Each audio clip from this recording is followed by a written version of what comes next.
Dr. R. Bhattacharya of AERB to give a presentation on safety aspects in thorium mining and milling.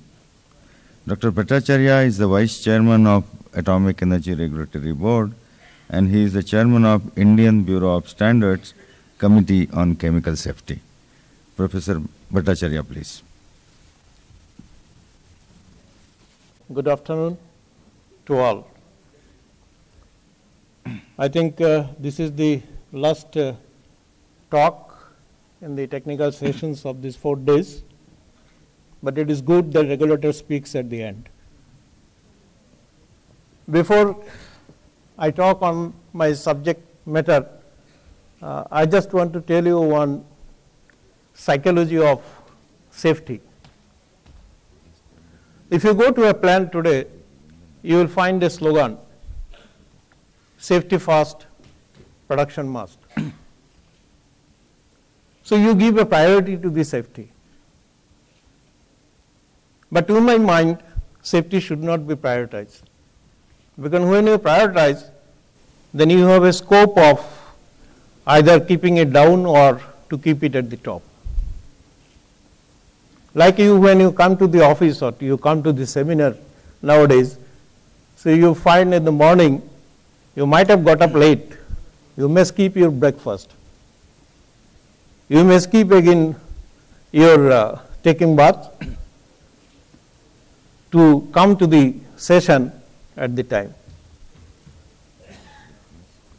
So one on a day, what you do is, you can skip some of the items and prioritize these at the seminar you have to come in time. Or otherwise, you do all your jobs and come late in one of the sessions in this seminar. But that is why I am not in favor of that slogan, you should not prioritize safety. The one thing in all your activities in the days, you dressed up so that you come to this session. So there is no priority in that. So you dress up properly, come to this session, and similarly safety should get that importance. Without any prioritization, it should have a value. So with this initial talk, I will just go into my subject matter. We have talked a lot about thorium because the seminar is on thorium, but I will concentrate myself on the safety aspects of the thorium mining and milling. Since I am from the regulatory board, which regulates in India the safety aspects of the fuel cycle facilities, power plants, as well as the radiation facilities. So the talk I will give hazards involved in conventional and radiological, and what are the applicable legislations in India today, how AERB regulates these facilities, and what is the impact of this regulation. As for the Indian law today, we have a prescribed substances notification which is effective from 1st January 2007, and which says that thorium natural, that is more than 1000 kg, is a prescribed substance in a year. The handling of thorium natural 1000 kg in a year is a prescribed substance, and for that you require to take a permission from the Department of Atomic Energy. In Indian scenario, the exploration is done by the Atomic Minerals Directorate for Exploration and Research, in short IMD, and the mining and milling is done by Indian Rare Earths Limited, a public sector undertaking. Of course, since 1998, there was a liberalization in giving mining leases to the private parties in India, but not for monazite, not for thorium. It's only for the other associated minerals like ilmenite, rutile, zircon, sillimanite, and garnet.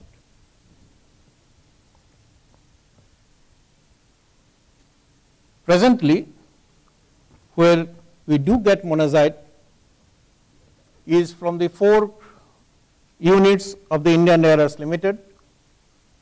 That is one at Manawalakuruchi, which is at the southern part of India. It is involved both in mining and mineral separation. Again, in the southern part of India, this is Chaura plant, which is also involved in mining and mineral separation.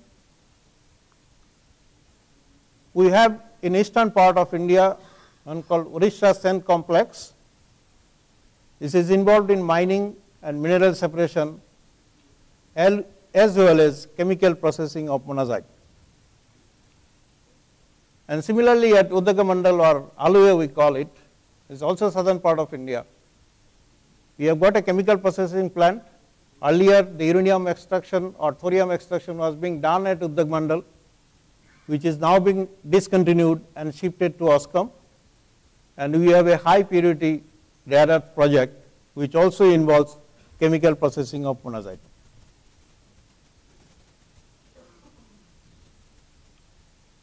You have heard a lot about the compositions. So in the bits and minings which we get today with along with the other associated minerals, the heavy minerals content are around 20 to 50%, and monazite content in that is 1 to 3%, and mostly it is in the southern part of India. Other than that, we get ilmenite, which is again Dr. Patra has elaborated. It's a mixture of iron oxide and titanium dioxide. Rutile again, titanium dioxide and iron oxide. The percentage here is almost 50-50, and rutile you get around 90 and 10%. 90% is the titanium dioxide. Leucoxene again around 70% of titanium dioxide, rest is iron oxide. Zircon, zirconium silicate, as you know, sillimanite is again a silicate of aluminum, and garnet also aluminum magnesium silicate 7 to 9%. And if you see the monazite, the constituents in the monazite are thorium oxide around 8 to 9%, rare earth oxide around 60%, it is a phosphate, so 27% of P2O5, and then U3O8 is 0.33%.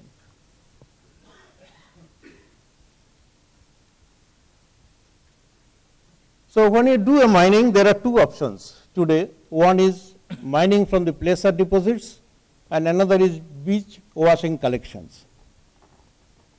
So because of these heavy minerals, these are getting deposited at the beaches, and you can just collect it and then further upgrade it. Or otherwise, you dredge it out from a placer deposit and get it.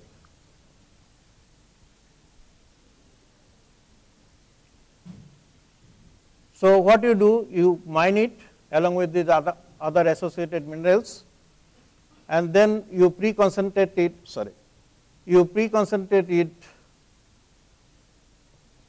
in a pre-concentration plant where you have spirals, you remove out the quartz rich sands, and you do a physical separation either by using the magnetic properties or the electrical conductivity.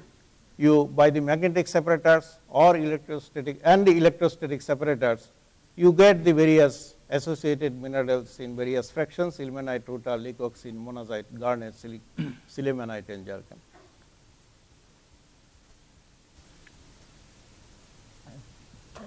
When you mill it, we first take the thorium concentrate or thorium concentrate, and then you get it acid dissolution and get it. The process here was a thrust project, that is thorium and uranium storage and recovery, was done at IRE Udagamandal for a long time to get the uranium values from the already processed thorium.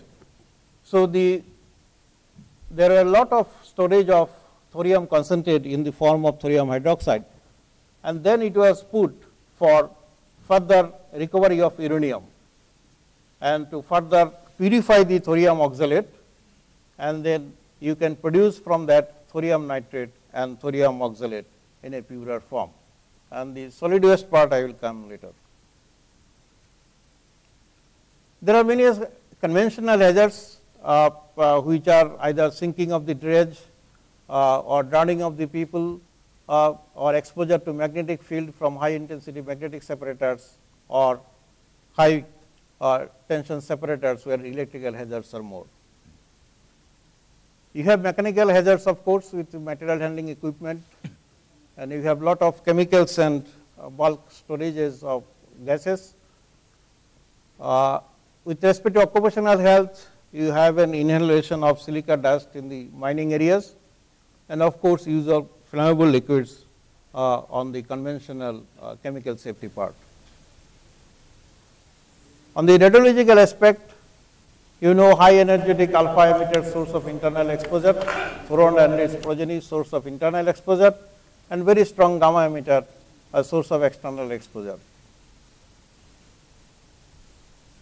Now, for regulation of these facilities, we have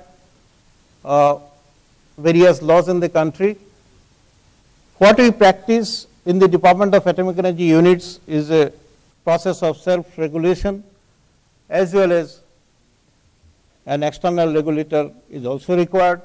So, the Atomic Energy Regulatory Board is doing the external control. With respect to thorium mining in India, the prospecting is done by Atomic Minerals Directorate, as I told, and IREL is the government enterprise which is doing this mining, and the mining lease are approved by the state government. It is not by any central government, it is through the state government. But in case of atomic minerals, where thorium is also one of them, it will be, the mining plan will be approved by Atomic Minerals Directorate of India. And of course, you require an environmental clearance from the Ministry of Environment and Forest, and from the Department of Atomic Energy, you require a handling of prescribed substances. Under this rule, you require a clearance. And from ARB, with respect to radiation safety, right from mining development and operation, and we give license for 5 years. And for the other conventional hazards with respect to thorium mining, it has been separated out and given to Directorate General of Mine Safety. There are various rules Dr. Patra was mentioning in the morning. So, we do not have any single window clearance in this country. We require multiple windows clearances. But with respect to radiation safety, there is one regulatory body. And these are the act, based on the Atomic Energy Act, you have rules, and the Atomic Energy Radiation Protection Rules 2004, which was earlier as 1971, which has been repealed, and the new rule has come in 2004. And we also have Atomic Energy Safe Disposal of Radioactive Waste Rules 1987.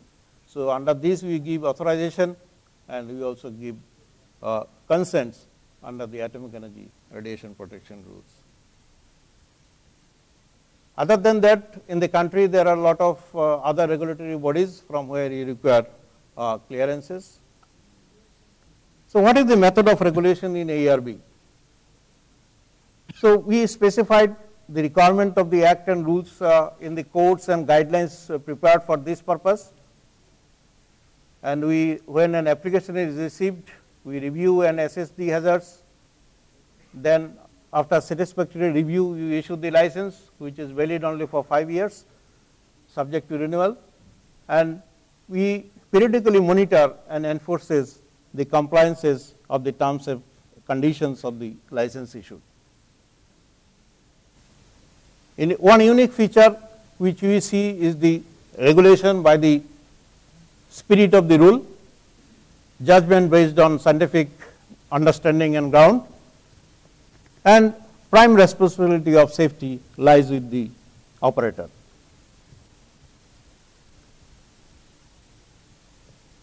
In the country, we have the dose limits, which are also applicable to these thorium mining and milling processes.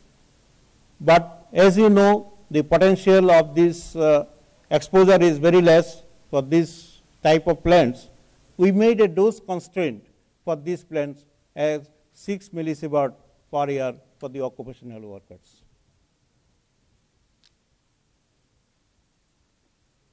And we have a 3-tier review process, right from depending on the project or operating plants, it will be design safety review committee or a unit safety committee.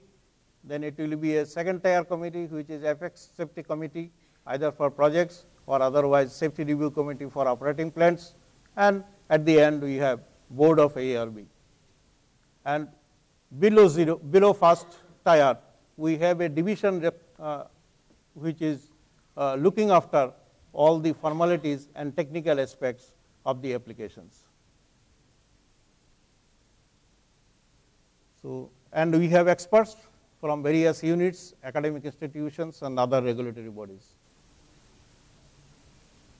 So, these are the various stages for which we give a license, right from siting to the decommissioning phase. To verify the compliance of the requirements, we do a periodic regulatory inspections of these facilities. For the thorium mines and mineral separation plants, we do once in a year, and for the thorium mills, we do twice in a year.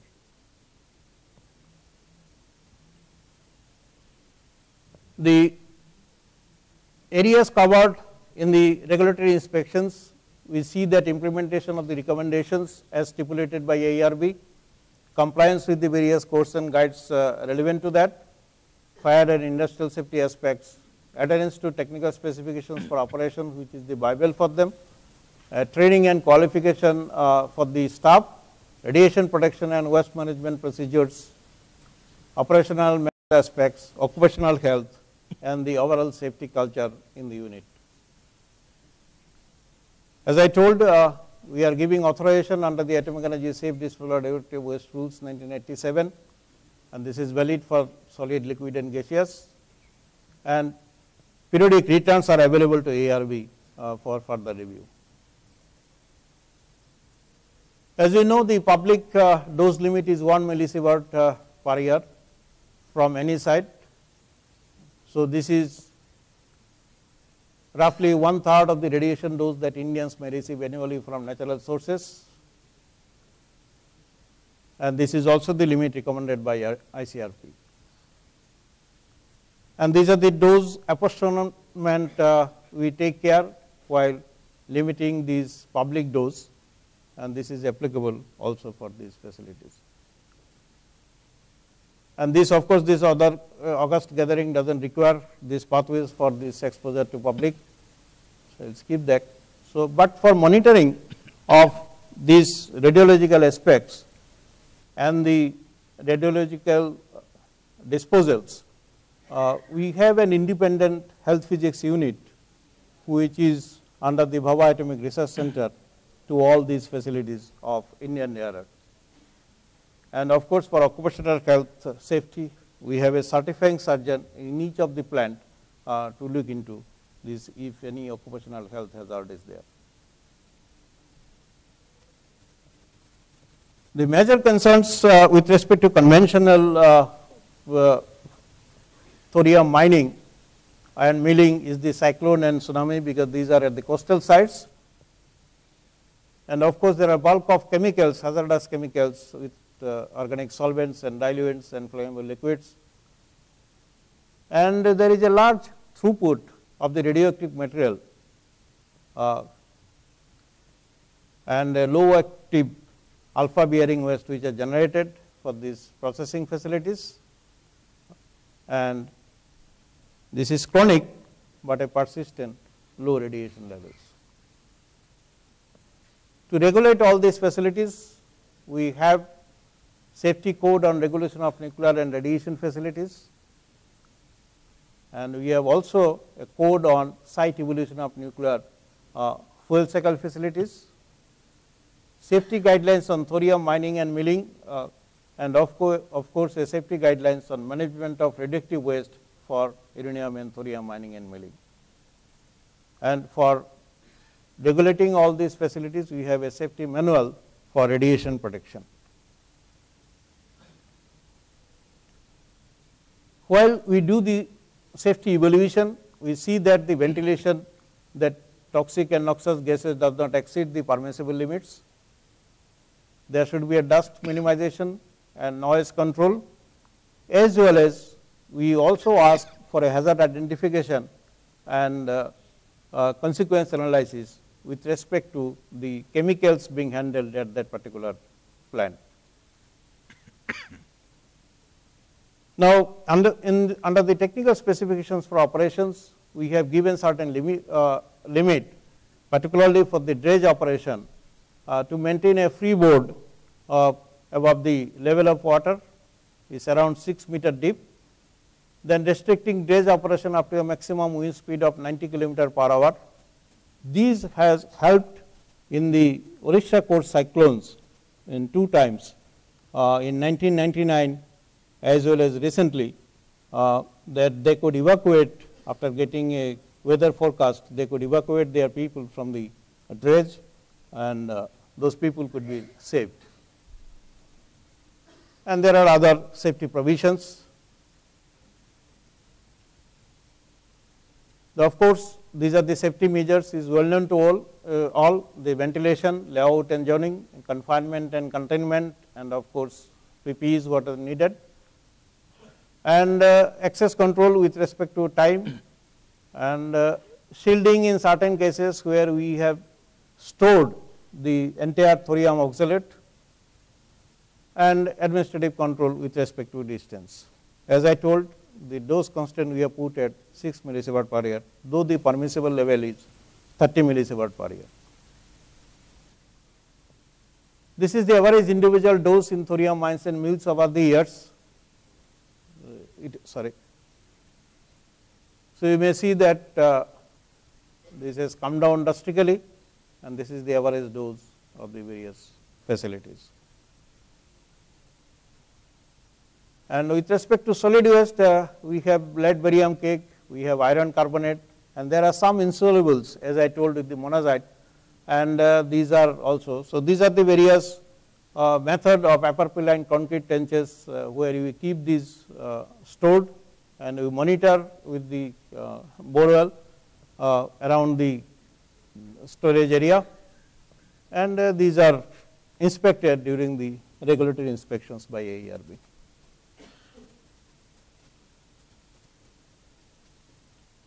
So these are the design of the trenches are reviewed at our safety committees, and these permissions are given accordingly. And a cyclone management manual is already there, which takes care of the all these facilities, mining and milling of the thorium. So as I told, from 1998, this beasts and minerals policy has been introduced, where the private partners are permitted to come, but they are not allowed to take do processing of monazite. So basically, their mining lease are restricted other than the monazite. But as you know, there will be lot of because of these associated minerals and their preferential separation of these minerals, there will be generation of tailings which are enriched with monazite. So with respect to radiation protection rules, we regulate those facilities for management of the enriched monazite tailings, how to keep it or how to dispose it. And depending on various concentration of monazite in these enriched tailings, we give a suggestions that you can keep it at your premises if it is beyond 5%. If it is less than 5%, you can mix it with normal sand, so that and see that the background radiation level is not improved.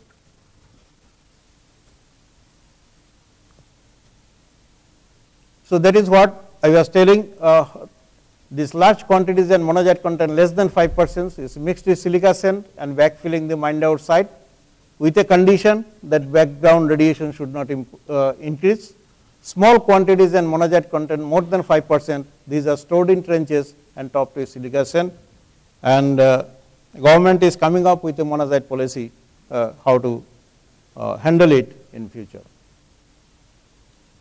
So what we have seen is the 3-tier review process and periodic regulatory inspections and continuous interaction with the facility, the safety status of these facilities has improved, and the private partners are today around 23 units where we have given license under the radiation protection rules, and they are also under the control of the Atomic Energy Regulatory Board with respect to disposal of enriched monazite tailings. Thank you so much. Thank you, Dr. Bhattacharya. The presentation is open for discussion. Yes.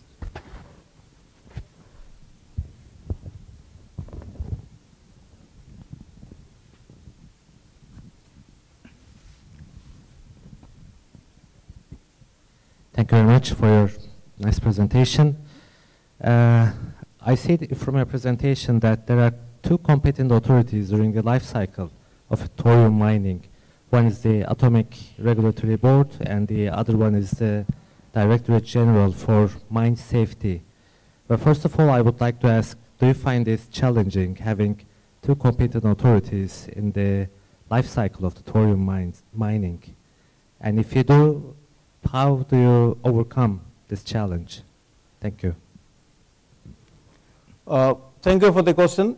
The system in India is you have to apply for a mining lease to the state government in which you are.